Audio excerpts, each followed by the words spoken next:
Firstly, a treaty is a contract. It's a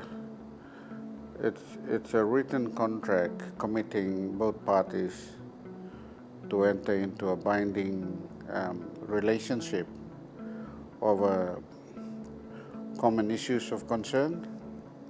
And in this case, the Pukpuk Treaty is no different from the indigenous treaty, which is the Australia-US-New Zealand Treaty, I think signed in 1951 or 52, to make sure that the three countries cooperate together in the event one of the countries being attacked. So if you can imagine, the Pukpuk Treaty was drafted on the same perimeters as it was between Australia, USA, and New Zealand. And that indigenous treaty is still effective to this date. So you can imagine, since the Second World War, I'm talking about Vietnam, Afghanistan, Iraq, in every theater of operations where US was involved, there was presence of New Zealand and Australia. So Australia had just recently announced that the Pukpuk Treaty is the second most significant security treaty that it has signed with a closest alliance, which is in this case Papua New Guinea. So that treaty alone binds Papua New Guinea into a greater scheme of a possible superpower contest in the region.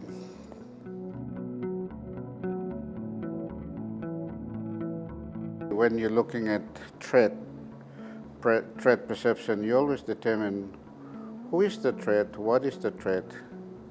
Is it threat against a sovereign country, singly or collectively? So in this case, Australia and Papua New Guinea were not able to define who the threat was during the discussions between the PNG government and Australia. So at this moment, that perceived threat is still an illusion as far as I'm concerned as a security strategist. So there are reasons why this treaty was discussed. It's not ratified on the floor of Parliament yet.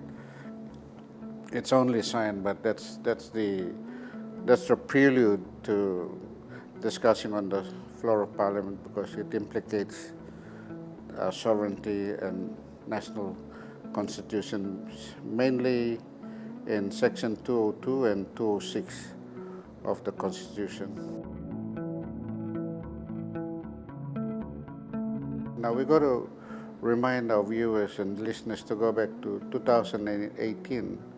Don't forget that in 2018, during the APEC conference summit, Mike Pence, who was the Deputy President of USA, said he wanted Manus urgently, like now. So the US government and Australian government went ahead and invested over $360 million US for rebuild in Manus. So you wonder if that the relationship on the indigenous treaty has something to do with the Pukpuk Treaty.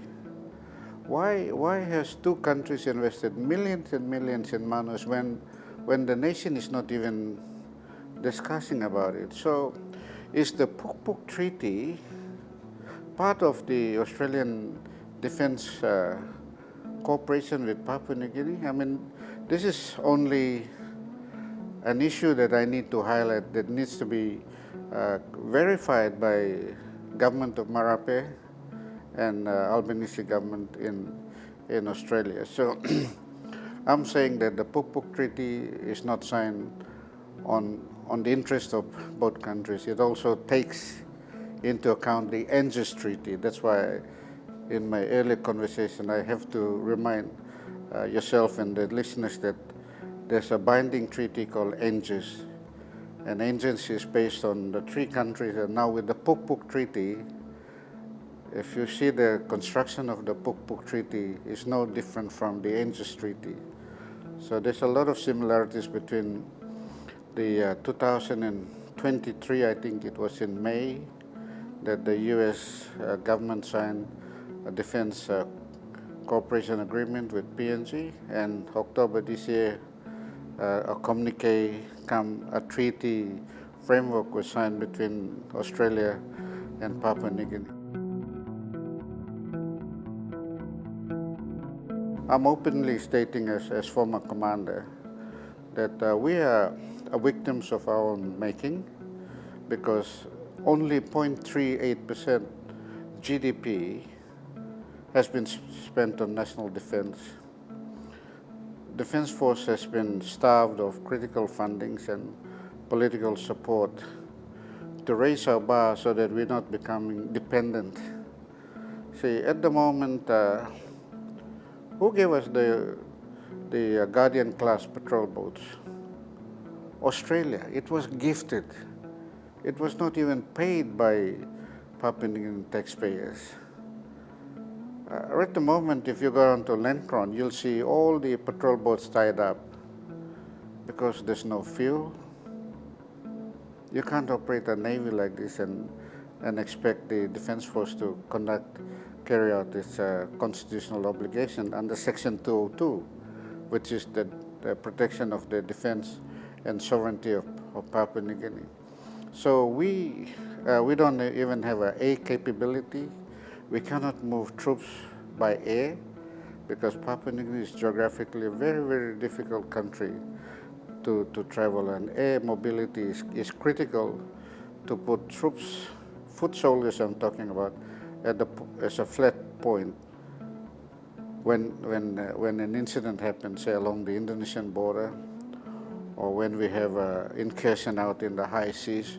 We need to respond. So sovereignty protection is not a shared responsibility with another state, and I say no. Because what happens in our backyard is our individual national responsibility. We cannot offload our security threat to another country, let alone Australia, to come and clean up our backyard and make sure that our backyard is safe.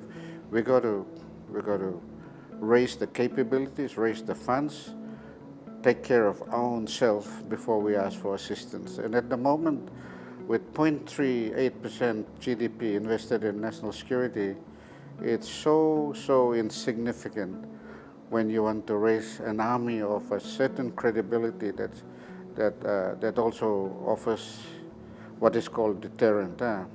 You see a military, you got to see the firepower, you see the combat capabilities, and you decide, oh, I can't attack them, I can't invade them because they're so strong. At the moment, we are weak because there's signs of state fragility everywhere in Papua New Guinea. And Papua New Guinea government needs to raise its bar to invest in National Defense Force so that we are a force to be compatible, so that when it comes to shared responsibilities with our neighboring countries, then we can be relied on. At the moment, you cannot rely on the PNGDF. The benefits on face value, the benefits that the Pukpuk Treaty brings into PNG is insurmountable. On the basis that if they're saying that they're advocating 10,000 Papua New Guineans to join Australian Defence Force, that's fine. But under the Constitution, Papua New Guineans need to give up their their citizenship and move to Australia as Australians, because you cannot wear a PNG flag on one side, Australian flag on the other side, and pick up an Australian weapon and you said you represent Australia. See, so it's a welcome sign. I mean, we got hundreds of young Papua New Guineans who are willing to join the ADF, and that's a very good sign. Economically, it's great for both countries. But the catch is this: you got to give up your citizenship to become an Australian, to be an Australian soldier. And that avenue for young Papuans is massive, it's significant, it's critical to create a career path for young Papua New Guineans, also the remittance that comes in. There's so much benefit. But you cannot trade off sovereignty. That is the point.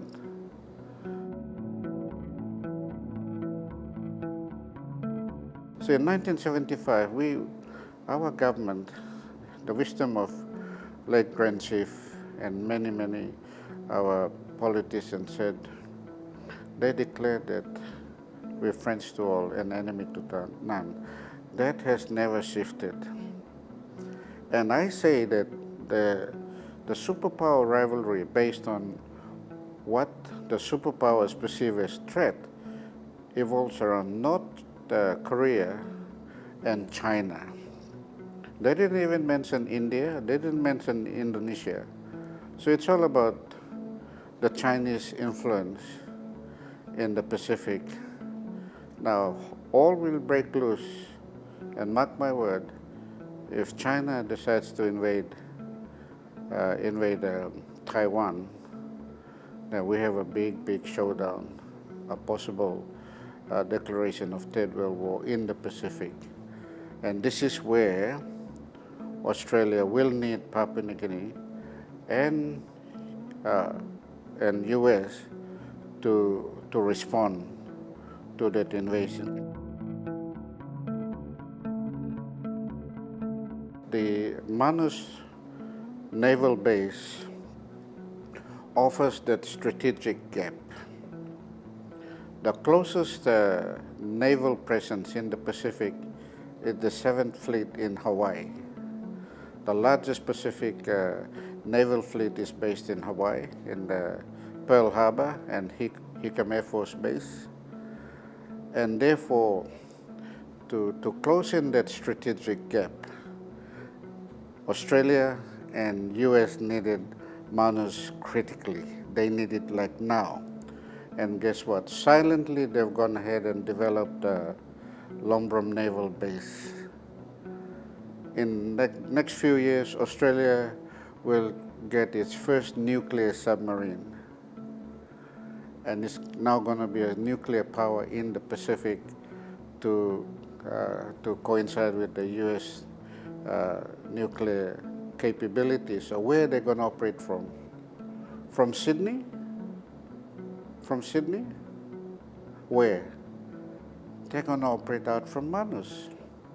So at the moment, public is in the dark about the future of Manus and the significant strategic interest to Australia, because Australia is very closely linked with the Indigenous Treaty and USA. It's been partners since after First World War. When the war finished in 1918, it continued to have that relationship up until Second World War. After the Second World War, 1945, it established the Indigenous Treaty. Indigenous Treaty is well and truly alive, and Australia needed the closest partner, which is Papua New Guinea, badly to consolidate the Indigenous Treaty. That's why Pukpuk Treaty has come in, so that it will consolidate Australia's strategic interest in the region, but more importantly, a geographical advantage by closing in the gap between 7th Fleet in Hawaii and close the gap between Taiwan, North Korea, and China by developing Manus. So I just want to put it to perspective. The Pukpuk Treaty is we call it it is a strategic ruse, just warming up. It's a diplomatic process of doing things silently until it's too late to realize what has happened. So it's a ruse. You know, you do small things at a time.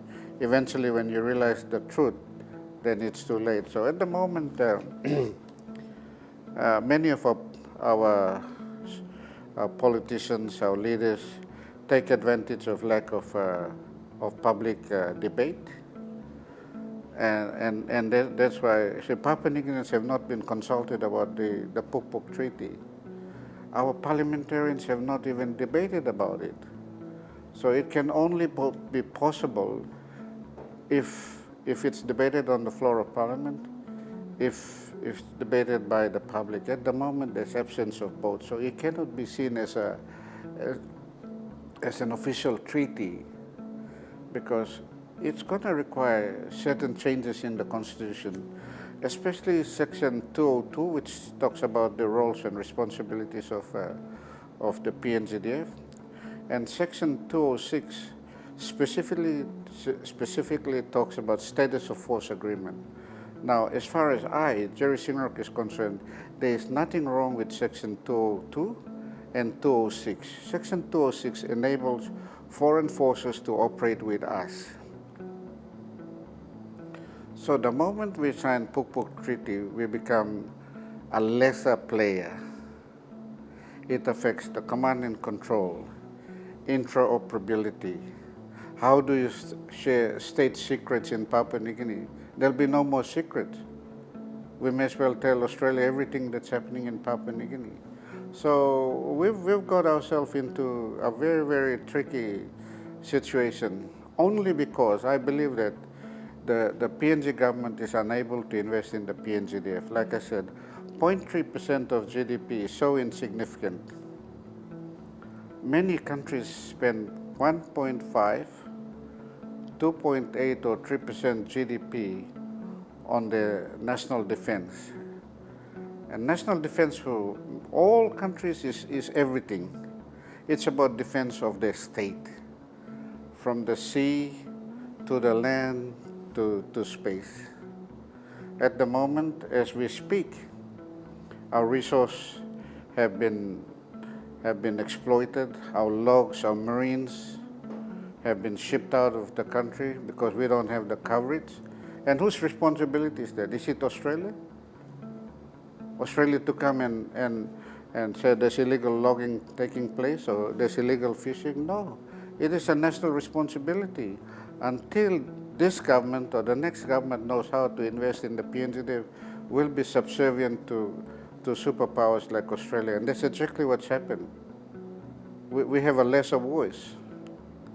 I mean, all the good things have been said by the Minister for Defense, by the Prime Minister, but hello, is it everything? I said no, because we are unable to raise an indigenous defense force. A force that is strong, effective, mobile, highly trained, well-led, disciplined, able to respond to internal threats and external threats. At the moment, we cannot. So I think the onus of this government and the next government is to step up, invest in the PNGDF, so that it becomes a force to be reckoned with, or a force of deterrent.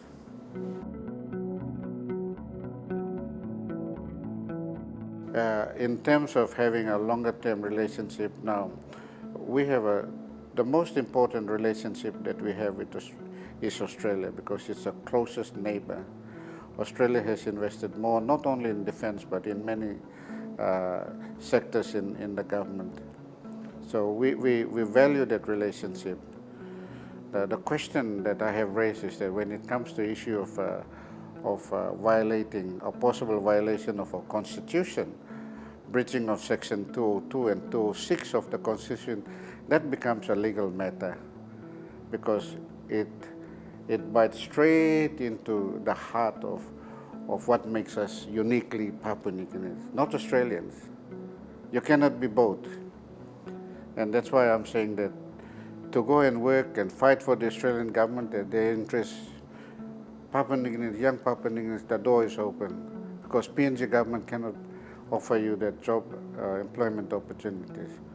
Go and be a man and live your life and support your relatives back in here. But you cannot weaken the PNGDF by saying that, hey, if you join the Australian Army, then you have a great life. Of course you will. But it's at the expense of Papua New Guinea Defence Force It's at the expense of our sovereignty. So that's why I said that it is too early. The issue needs to be debated on the floor of Parliament. We need Papua New Guineans to step up. The public need to debate about the implications of the Pukpuk Treaty. But I also want to add that you need to look at the Pukpuk Treaty with the U.S. Defense Cooperation Agreement, the establishment of Manus. It is all linked in. It's a long-term strategy. It's a strategic ruse. The issue of chain of command. At what stage does a Papua New Guinean officer become responsible? What role does he play in what we call order of battle, a chain of command, in the event that they need to respond to a crisis? That has not been made clear. And I went through the clauses of the treaty itself. This treaty, like the U.S. treaty, gives immunity. Believe me or not, it gives immunity to Australian ADF soldiers who may commit in future an offense against the laws of Papua New Guinea. He will not or she will not be subjected for prosecution under our law. Hello?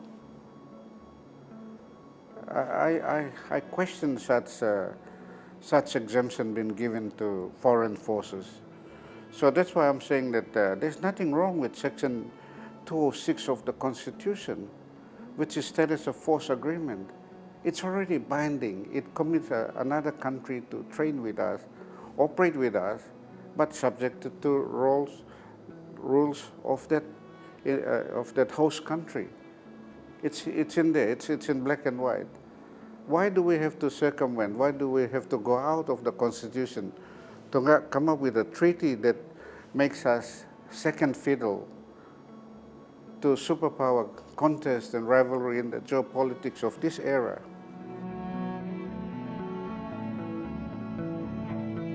The world is no longer the same. We need neutrality. We need neutrality. This was a debate in 2012. If you're interested, go to YouTube 2012. Great Pacific debate. I was invited to speak in Vanuatu at the Pacific Policy Center. And we discussed about this in 2012. We've never walked away from that view at that time that smaller Pacific states should not be enticed, should not be brought into a superpower contest in the region, because once you sign that agreement, you're already aligned. Paper you signed in Pinisa, now you biru ablamipla. You're no longer our friends. That's what we're basically telling the world. And in this case, we have to be quite clear. It's about North Korea and China. This treaty is nothing else. At the moment, U.S. and its alliances see Beijing as the #1 enemy. And it violates also our foreign policy of non-aligned, which is friends to all and enemy to none. So those are my statements.